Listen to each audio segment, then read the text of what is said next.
There you go.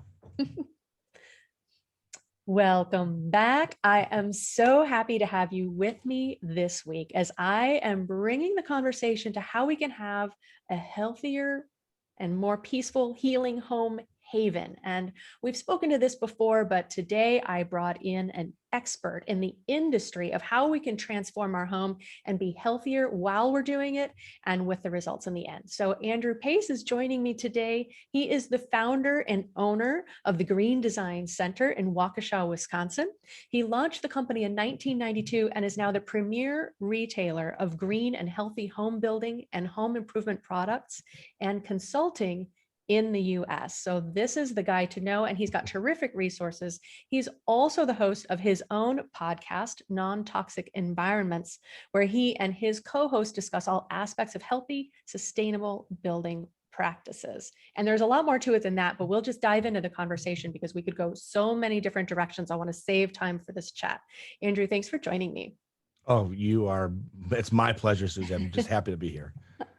And I have to say too, I'm grateful to a quick mention that I caught in an email from Laura Adler, who is one of my mentors in clean and safer environments. Her mission is training practitioners in how to bring this conversation to the public because it's a sticky conversation. And it's something I've been tuned into over the last 20 years because of my own chemical sensitivity that developed through the work that I was doing. But it's still very fresh topic for so many people. This thought that our homes could be toxic and not simply because it might be moldy or something else. So we'll get into all of that, but I'd love to know how you came to be in this area of specialty. Well, it's a long story, so I'll make it as short as I can. Back in the early 90s, 1991, 1992, at the time, I was working with my family's business.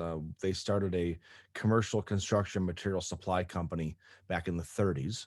And I got out of school and jumped into the family business. And I was selling high-end epoxy and urethane coatings for parking garages, bridge decks, animal clinics, you name it.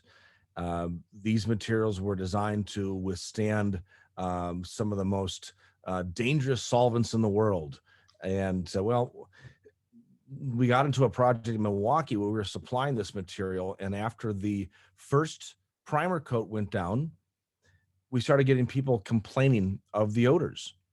People living in the condos above this below grade parking structure were complaining about the odors from the product. And we had no idea what was going on. We were using water-based epoxies. And everybody thought, this is 1991. Everybody thought water-based means safe, right?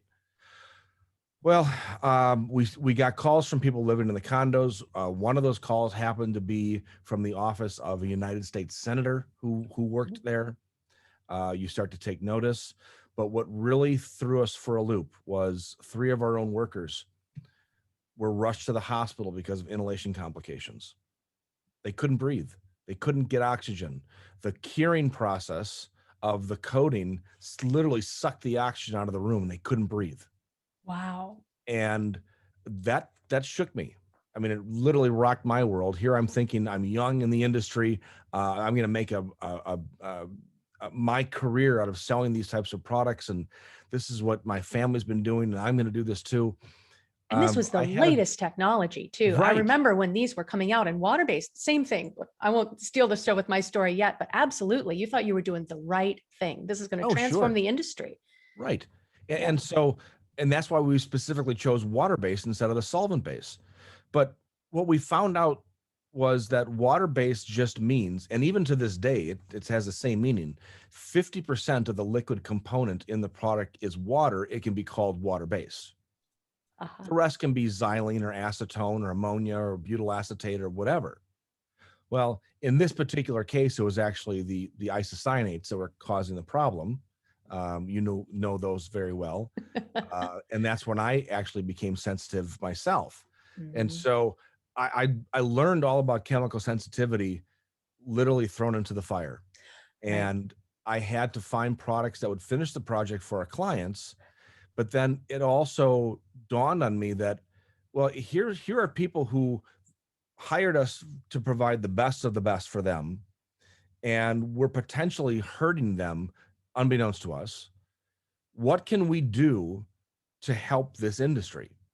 And went on a search, and I found a very, very small company actually based in San Diego, California, called AFM Safecoat, American Formulating and Manufacturing.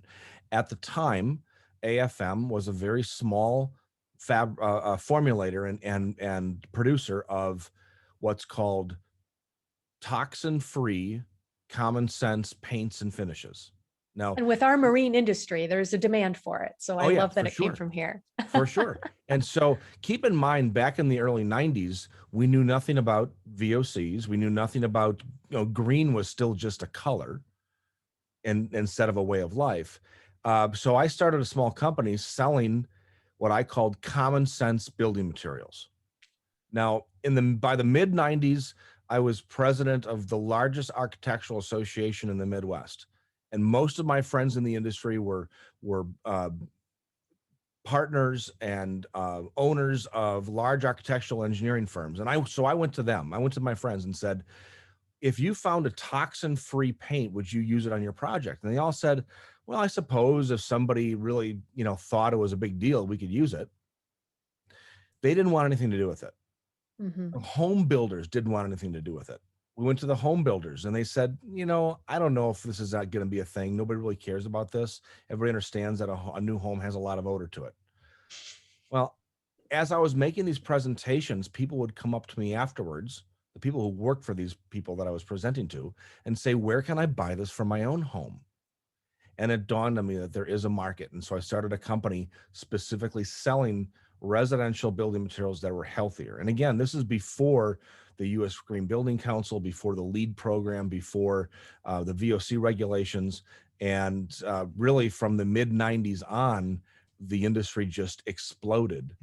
Unfortunately, it exploded in the wrong direction. It went towards energy efficiency and global environmental concerns and away from human health. And we can talk about that.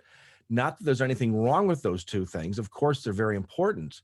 But if you're somebody who has sensitivity to chemicals, somebody who has young kids, older parents living in the home, people with depressed immune systems, the health of the product, the toxicity of the product is the only thing to look for.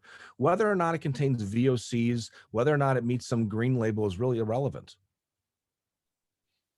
Oh, there's so much. I don't, we'll try to stay on track today, guys. We could Sure. go in so many different directions. So yeah, as Andy was just saying, I was sharing before we got on video today that in my experience working in technical theater, doing that theater magic with two-part epoxies and foams and different, mold making supplies, and then leaving those supplies in cabinets in the shop where I was working, I became sensitive to the very same chemicals, the isocyanates, which are available at Home Depot in that can of expanding foam. Great stuff, right? So then think about it's in urethanes, it's in all kinds of finishes and coatings. Right. And at about the same time, it was ahead of the conversation, although there was an industrial hygienist named Monona Russell who was bringing this conversation to theaters because they were noticing occupational exposure and sensitivities in their staff, which is still an issue, but I'm glad that she was kind of a forerunner in the industry. And to your point, exactly, this should be common knowledge now, and we're still just having this conversation. So if anybody doesn't know VOCs, volatile organic compounds, what's your kind of nutshell description of that? Sure. So a VOC is essentially any carbon-based molecule that's readily vaporized at room temperature that could rise to the upper atmosphere, react with nitrogen and UV up there, and create low-level smog. That's the official EPA definition of what a VOC is. Now, keep in mind, nowhere in there does it say anything about human health. Now, it is true, out of the 287 VOCs that are used in building materials, some of them are very dangerous for humans, no doubt. But there's 90,000 other chemicals used that are not VOCs. There are a whole host of VOCs that are found in products that are completely harmless. And what we've done here is we've created this situation where people are always looking for the VOC metric and then using that to decide whether or not it's safe or not to use in their own home. And I'll give you two examples. Number one, peel the skin off of an orange and you release 850 grams per liter of VOCs. Doesn't mean it's going to hurt you. If you have oil sensitivities to orange oil, sure. If you get it in your eyes, it's going to burn. But just by itself, it's completely harmless. However, most VOC free paints on the market today contain acetone, ammonia, or butyl acetate, or one of those derivatives. Acetone, we know, is nail polish remover, highly dangerous solvent, but yet the EPA says it's not a VOC. Therefore, it can be used in paints and coatings and building materials and not be disclosed on any safety data sheet. Wow. Because it's not a carbon-based molecule. Well, technically, it's a carbon-based molecule, but it doesn't actually react the same. And so the paint and coatings industry lobbied very hard to get those solvents added to the exempt list. And so what that has done is people look at the safety data sheet and say, well, there's nothing dangerous in this product. I can use it. And they wonder why they still can't live in their house for a year. It's because whether or not a product contains a regulated or unregulated VOC, chemicals can off gas from a cured surface of paint for up to 3.5 years after it reaches a full cure. Wow. So long after there's that smell, air quotes, Exactly. that smell of a fresh finish. Exactly. Long So after. this is what I'm talking about. The industry has gone away from common sense, looking at products from a human health standpoint. Is it going to hurt humans or not? To, well, it might hurt the environment, which in turn could hurt humans. I understand that. But they're more concerned about the environmental concerns. The EPA is not the HPA. They're not the Human Protection Agency, right? We know Right. this. The EPA is not out there to help you and I. So we've got to take matters into our own hands. And that's why through our company, Green Design Center, we work on projects literally all over the world as consultants, material suppliers, sourcing agents, to help people who do have concerns live in a healthier home. Yes, which is crucial. I'm so glad that you're doing this work and being as visible and active as you are to spread the word, because there's not the same visibility and power behind where those commercial dollars can land and keep those Right. messages going. Oh, it's Right. no VOC, it's okay. So I'd love for you, could you let people know, how do these chemical sensitivities, like how might someone get curious, look into this as a potentiality? Because I Sure. think it's much more common than people would ever expect. Oh, I think it's far more common than you would think. Matter of fact, most estimates say that in the United States alone, probably around 25% of the population has a chemical sensitivity. Whether it's someone like you or I, who, you know, we can react heavily to certain chemicals because of our past exposure, or it's someone who walks through the perfume aisle at a department store and gets a headache.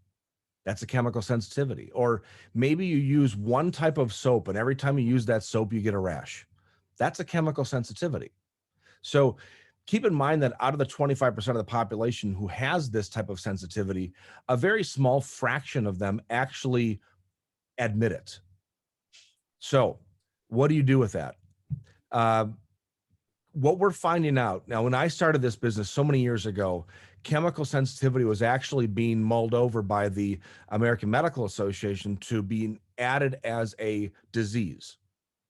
It never got added. And in hindsight, I'm glad that's what happened, because it actually forced the medical industry and larger manufacturers to really dig into the causes of chemical sensitivity. And we're getting more and more information now about this. We're finding that chemical sensitivity really is a symptom of another underlying condition.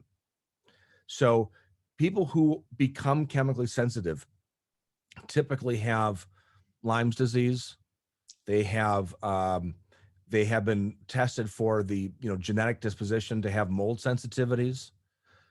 People who have depressed immune system or immune system disorders, mast cell disorder, other types of other diseases, other issues that will use chemical sensitivity just as one of those symptoms.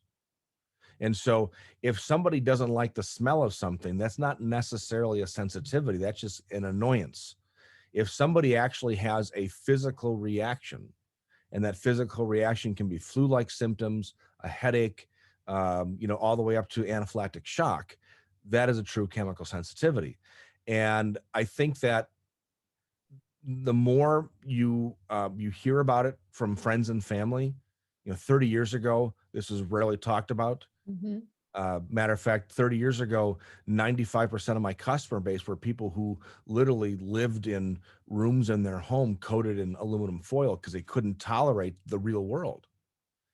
But now, 95% of my customer base are people who maybe they have a sensitivity, maybe it's just an annoyance, but they know somebody who has severe sensitivities and they don't want to become that person. And they will do whatever it takes to avoid those toxins in their life. Yes. And you said earlier, when you consider the people who are more susceptible or compromised, the younger members in our family, the older members in our family, people who have autoimmune disorders, that suddenly is a big part of our population. So this isn't to protect the exception. This is really preventive as well. I mean, it's Yes, it's also exactly. important. Yeah. Exactly. I mean, it is, as we find out about different diseases, and affects different age groups obviously differently. And that kind of chemical sensitivity is kind of like that, in that at any walk of life, you could become chemically sensitive because of either your genetic makeup or because of what you've been exposed to. There's three ways that somebody becomes chemically sensitive. One is um, a life altering experience, car accident, childbirth, major surgery, something that alters the body chemistry and the body electricity. The second way is massive exposure, pesticide application, um, an exposure like Legionella, Legionnaire's disease, right? Um, and again, chemical sensitivity being a symptom of Legionella. Well, the third way is probably the most common way, which is low level exposure over a long period of time that's causing other issues in the body, leading to a chemical sensitivity. And that's been described as you are born into this world with this bucket inside your body, and that bucket allows you to fill up these chemicals that you are exposed to. And most people have the ability to filter them out. Some people, that bucket gets full very fast, and once it starts to overflow, you can't stop it. And those people, the ones who are literally reacting to everything they come in contact with, we call those universal reactors. Anything that's petrochemically related to the initial issue that they had will cause the same reaction. And so not many people are like that, thank goodness. But I think more people are talking about it, which is allowing more research dollars to go into it. Thank goodness. Mhm. Because to your point, there might be a disclosure on the label. It's only what they're required to put. So whenever you say warning or caution or, pay attention to that, that's not Right. just out of the good nature of business. That's because they're required. And that's really looking at the synergistic component of when you put all these ingredients together into a product, because they don't have to disclose their real formulation. That's protected. So yeah, I love that. Thank you. And I love the stress bucket analogy. It works in so many different capacities too. And so whether it's a genetic trait that starts to limit your ability to detoxify, or to your point, a life event like an accident or something that required healing or put your stress system on alert and it didn't disengage, if you will, right? Then you're so predisposed to encounter this. So thank Exactly. you. I think that brings some light to it. So I'd like to explore too, because we say, in addition to having your home be a healing haven, you really want your bedroom to be a sanctuary. And I know this is one of the areas in which you provide people a lot of insight and support. So Right. what's important to know or understand, or why does the bedroom matter? So it's a great topic, great question. The reason why bedrooms matter so much is that everything we're exposed to during the day, the body absorbs. Uh, the exposures from electromagnetic fields, just all areas of stress in the body. The bedroom should be the one room in the home, at least, that is that sanctuary where you can go into and your body can heal. We all hope to spend 6 to 8 hours a night sleeping, hope to. And it becomes more difficult to get those 6 to 8 hours if your bedroom is also bombarding you with those same issues that you face throughout the day. So I'm talking about not only chemical exposure, but more so exposure from electromagnetic fields and specifically from Wi-Fi. And I know this is difficult because we all use our phones now for an alarm. We wake up to these things, they're right next to us. But Wi-Fi is one of the worst sleep disruptors that there is. And there are people in this industry who can talk at great length about this far beyond what I know. I know enough to be dangerous on this topic. But all I can tell you is that avoidance of Wi-Fi, even installing what are called kill switches, which is a circuit breaker just to turn off all the electricity around the room, and then be very, very careful of the materials you choose to finish your bedroom out. I mean, that holds true throughout the entire house, right? 90% of the chemical exposure that you're going to face inside of the home will come from things you can see and touch. 90%. Flooring materials is typically the worst offender. Mm. Paints and finishes, your second biggest offender. Cabinetry, woodwork, and built-ins, your third offender. And the fourth would be your own personal furnishings and furniture, window treatments, things like that. Beyond that, that last 10% is usually things that you can't easily fix. What's behind the wall, the insulation, the vapor barrier, the caulking materials, the sheathing, so forth. When we get into doing whole home consulting, we obviously go down to this.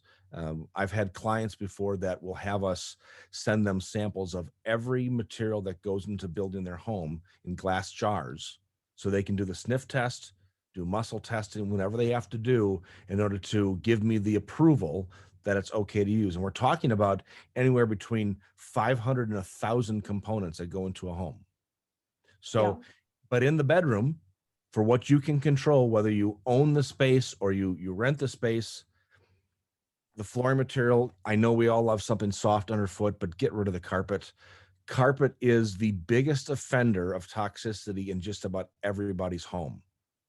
There are healthier carpets and there are completely synthetic free carpets out there. But the average carpet that we put into our homes, whether it's considered eco-friendly or green or whatever you want to call it, is not human friendly. Mm-hmm. I'd rather have you live on the subflooring material than live on that carpet. If you need something soft underfoot, there are great companies out there that make chemical-free handmade rugs. For the walls, choose a healthy paint brand. You know, this is where we still work with AFM Safecoat today out of San Diego. They still are the only ones making a paint that's free of health hazards and toxins, and it will seal up the chemical off gassing of what's underneath. Ooh. And then window treatments. Stay away from the plastic window treatments. Every time a shaft of light comes through that glass, it heats that up, and that increases the off gassing. I know it's not aesthetically wonderful, but the old fashioned metal mini blinds are probably the healthiest ones you can buy.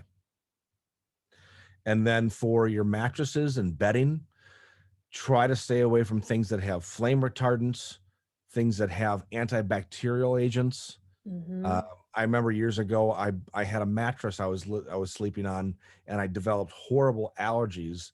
And we found out that this particular mattress brand had a synthetic rubber air bladder in it, and it actually developed black mold on it just from perspiration, from dead skin cells, and no wonder why I developed allergies. I got rid of that. I got myself a natural latex, completely organic mattress. I've never had the problem since. So, doing these little things can make a huge difference. Imagine the burden that your body has throughout the day.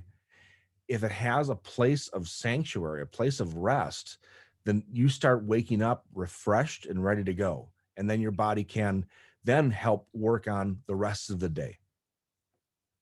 Yes. Yes. There's a lot there. Y'all might have to rewind and listen to this episode again. There's some brilliance here. So, and I love that you said we'd be better off on the subfloor than with the carpeting. I'm picturing Right. everybody walking around on MDF or Yeah, plywood. watch out for the splinters and yep. Um, yes. And I think I love your point that, if you get a good quality paint, you Mhm. can effectively seal in what's underneath. We're not talking about tear out all the drywall and it's Right. a really intensive overhaul. You can mitigate a lot with some smart adjustments. So a Correct. safe paint. What's your favorite, or what kind of flooring would you steer people away from? Because there's a lot of the wood texture kind of ceramic tile. There's Mhm. also, vinyl is nice because it's not as cold underfoot as the ceramic. Right. So where do you like point people to start out with? That's a Sure. huge topic in and of itself, I know. Very big topic, but luckily it's actually a topic that has actually gotten some really great improvements to over the years. When I got in the business 30 years ago, I had one flooring material that I could trust, and that was a product called marmoleum. It was a natural linoleum. And Love fun the product. colors. It's made today the same way it was made 130 years ago, and that's a great product for any floor, any part of the home. But nowadays, you can buy things such as, luxury vinyl tile. I have never been a big fan of vinyl, just the inherent toxicity of how it's made. But I have learned that there is no such thing as a perfect home. There's no such thing as a perfect product. And everybody has their budget, their limitations. We have probably now over 200 successful installations around the country in what are called health houses for people who have sensitivities. They've installed a particular type of product. It's called Cali Vinyl Pro. That's the name of the product. It uses a stone composite core and a Mm. very, very hard vinyl. The rule of thumb with vinyls and plastics is that the softer they are, the more they'll actually chemically release. So the harder products are less likely to become airborne. So we love that product. It's been very good for us. But we also find now products coming from Portugal. Um, Waterproof Cork is a new product. It's a click and lock system, very warm to the touch, softer than even a hardwood or a vinyl is, but completely free of chemical off-gassing. So, and it looks like wood. It's just a lot of great choices these days. Generally speaking, I like hard surfaces that you can sweep or vacuum or wash easily. I know the downside is that people who have carpet, they like carpet because it doesn't look dusty very fast, and that's because the dust gets trapped in there and people forget to vacuum. On a wood floor or on a vinyl floor or a cork floor, you're going to see those dust bunnies really quick, but that just means it's telling you it's time to clean. So that's a good thing. It is. It is exactly. It's much better to know what you're dealing with than to Mhm. be blind to years of accumulation of dust and allergens and pet Right. dander and everything else that adds up in the carpeting, just like they do in the mattresses too. So yeah, and to your point, the fabric finishes are something to be aware of because those flame retardants, which Yep. I think they changed in 2012 or so, but Mhm. every time they say we're free of one chemical, they've just moved a step over on the molecular train. So, Correct. we're not free of hazard there. So we really have to be aware of all the fabric finishes in our room. And I loved your point too about EMFs, because people tend to, well, and now especially the conversation, every conversation gets a little more polarized, but Mm. um, electromagnetic fields are really relevant again to people who have compromised systems, whether Mhm. they've had immune issues or they've had to recover, younger or older people, and we're affected in different ways. And there's so many influences we probably aren't even aware of to what point we are impacted. Right. I haven't been able to replace the alarm clock phone by the bed trick yet. But I'm mindful of it and I pay Right. attention to how this works. So yeah, you can get a router switch to power down Wi-Fi overnight Right. and that helps. But it's not just a abstract or something we shouldn't be worried about. It really does have an impact on us. It does. These are things that we weren't exposed to 20 years ago, and all of a sudden this has become part of our daily life. And I'm sure 30 years from now there'll be studies showing the ramifications of this, and we'll all sit there and go, oh yeah, we knew that, we just didn't do anything about it. I'm not saying we shouldn't embrace technology, just don't like literally embrace it. Don't have it on a person all the time. Don't put it in your back pocket, your front pocket. Try to stay away from it as much as you can. And I'm not saying that I'm perfect. I believe me, I run a business, and so my phone is my lifeline. But be aware and try to stay away from it. I mean, at least staying away from a computer screen a couple hours before you fall asleep, to get away from that blue light that causes the brain waves to just be in full active mode, and we can't fall asleep.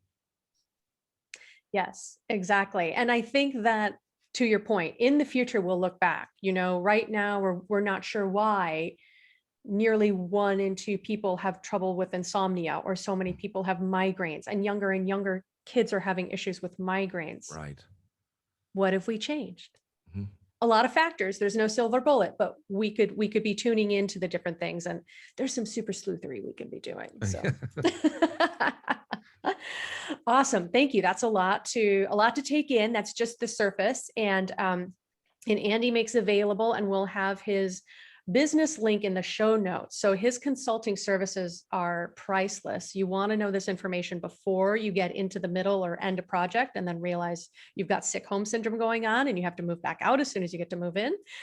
So that's really important too. But I wanted to also, because we're recording this in summer, it's home improvement season. It's going to come out in a couple of months from now because I've been busy talking to people. But when people are looking at or recognizing, okay, it's time to make a change, it's time to improve our home space, are there some key tips or things to start with, or where do you recommend people start with that so they don't make mistakes? Well, I recommend, first of all, I always get recommendations from family and friends. It's hard to find contractors these days. The industry is very tight with labor. The good contractors are usually booked out for many, many months. But if a family member or a good friend has used a company with great luck, I usually start there. When it comes to actually doing a remodel, though, and trying to make it healthy, or a new build and making it healthy, I will say this: there aren't a lot of contractors in the country that specialize in this, uh, for many reasons that we can get into at some point. But the contractors that are gearing themselves towards green building, what they're really focusing on is energy efficiency Hmm. and other global environmental concerns. I have found that working with green builders is actually much more frustrating than working with just a good quality custom home builder. Because let's face it, if you're hiring a custom home builder to build a one of a kind home, these people are used to having the owners emailing them and texting them every other minute saying, I want this sink, and have you seen this Pinterest page, and can I get this for a front door? They're used to people who have very specific requirements, specific demands, and they have that specific aesthetic they're going for. Green home builders are stuck in the mindset of everything we can do to make this home energy efficient. And if it's not necessarily healthy for the occupants, that's okay because it's really energy efficient. And we look at it different. We look at it as build the home that you want, make it as healthy as we can possibly make it. There is no perfect product. There is no perfect project. Um, you will drive yourself to the poorhouse or the nut house, one of the two, if you try to achieve perfection. But you try to achieve tolerance, comfort. My customers who are extremely chemically sensitive, they obviously have these specific requirements of what they can and cannot have in their homes. Doesn't mean their homes look like an ancient cave. It looks like any other home that's built today, with wonderful aesthetics and great color and, wonderful room sizes and tall ceilings. Just so happens to be used, that we used healthy materials to build it. And we just used a little different approach with the construction team.